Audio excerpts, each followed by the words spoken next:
বৈষম্য বিরোধী আন্দোলনে যারা জীবন দিয়েছে, বৈষম্য দূর করে যারা দেশকে স্বাধীন করেছে, তাদের হত্যার বিচার নির্বাচনের আগে না করা হলে কঠোর আন্দোলনের ঘোষণা দিয়েছে চাঁপাইনবাবগঞ্জের বৈষম্য বিরোধী ছাত্র আন্দোলনের নেতৃবৃন্দ।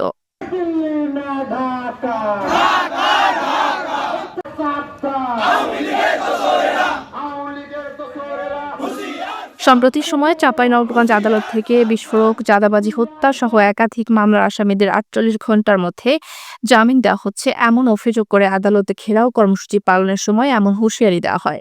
বৃহস্পতিবার বেলা 11:30টার দিকে নবাবগঞ্জ সরকারি কলেজ থেকে একটি বিক্ষোভ মিছিল বের হয়ে চিফ জুডিশিয়াল আদালতের সামনে এক পথসভায় এসব কথা বলেন তারা।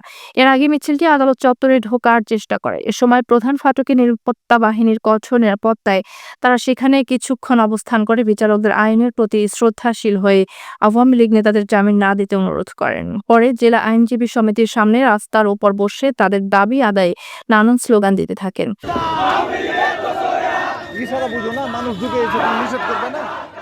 এ সময় শিক্ষার্থীরা অভিযোগ করেন, বৈষম্য বিরোধী আন্দোলনে যাদের উপর মামলা হয়েছিল তাদের ১ সপ্তাহ পর্যন্ত নথি সরবরাহ করা হয়নি, অথচ আওয়ামী লীগের গুম খুনের আসামিদের ৪৮ ঘণ্টার মধ্যে জামিন দিয়ে ফ্যাসিস্ট সরকারকে প্রতিষ্ঠিত করতে সহযোগিতা করা হচ্ছে। কিছু বিচারক এখনও আওয়ামী দালালি ভুলতে পারেননি। তারা হাসিনাকে খুশি করতে হয়রানিমূলক শিক্ষার্থী ও সাধারণ মানুষের মামলা বিচার কাজ জ্বালিয়ে দ্রুত এগিয়ে নিচ্ছে। এমন অবস্থা চলতে থাকলে আগামী দিনে আরও কঠোর কর্মসূচির হুমকি দেন তারা। বক্তারা অভিযোগ করেন, আইনজীবী মোস্তাফিজুর রহমান বুলেট আওয়ামী লীগের একজন দোসর। কোর্টে বসে আদালত থেকে জয় বাংলাকে প্রতিষ্ঠিত করতে চাচ্ছে এবং রাষ্ট্রের বিরুদ্ধে উস্কানিমূলক কথা বলছেন। বুলেটকে আইনজীবী সমিতি থেকে বহিষ্কার করে তারও শাস্তির দাবি জানান বক্তারা। এতে বক্তব্য রাখেন জেলা বৈষম্য বিরোধী ছাত্র আন্দোলনের আহ্বায়ক আব্দুর রহিম, সদস্য সচিব সাব্বির আহমেদ, মুখ্য সংগঠক মুত্তাসিন বিশ্বাস, তানভীর আলী সহ অন্যান্যরা। আওয়ামী লীগের দালালেরা গুজব ছড়াচ্ছে এবং নানা জায়গায় বিভ্রান্তিকর সৃষ্টি করছে এবং একটা সন্ত্রাসী কায়দা সৃষ্টি করছে।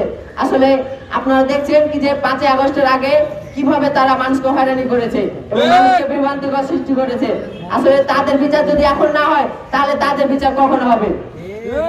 তাদের বিচার এই ইউনূসের আমলেই হবে, তাদের বিচার এই ছাত্রদের আমলে হবে, কোন রাজনৈতিক দলের আমলে হবে না। এই ছাত্রদের আমলে তাদের বিচার করে যেতে হবে, ছাত্রদের মাধ্যমে তাদের বিচার হবে, নাহলে তার আগে কোনো নির্বাচন হতে আমরা দেব না। পরে জেলা আইনজীবী সমিতির সভাপতি অ্যাডভোকেট সুলাইমান বিশ্ব শিক্ষার্থীদের মুখে তাদের দাবিগুলো বাস্তবায়ন করার আশ্বাস দিলে কর্মসূচি শেষ করা হয়। আমাদের প্রেসিডেন্ট সেক্রেটারি সহ আমরা চিফের সঙ্গে দেখা করেছি, তারা বলেছে বিস্তারিতভাবে ওরা জামিনটা ক্যান্সেল করা হয়েছে, জামিন দিয়েছিল এবং যারা বাইরে আছে তারাকে অচিরেই গ্রেপ্তারের জন্য উদ্যোগ ওনারা নিচ্ছেন।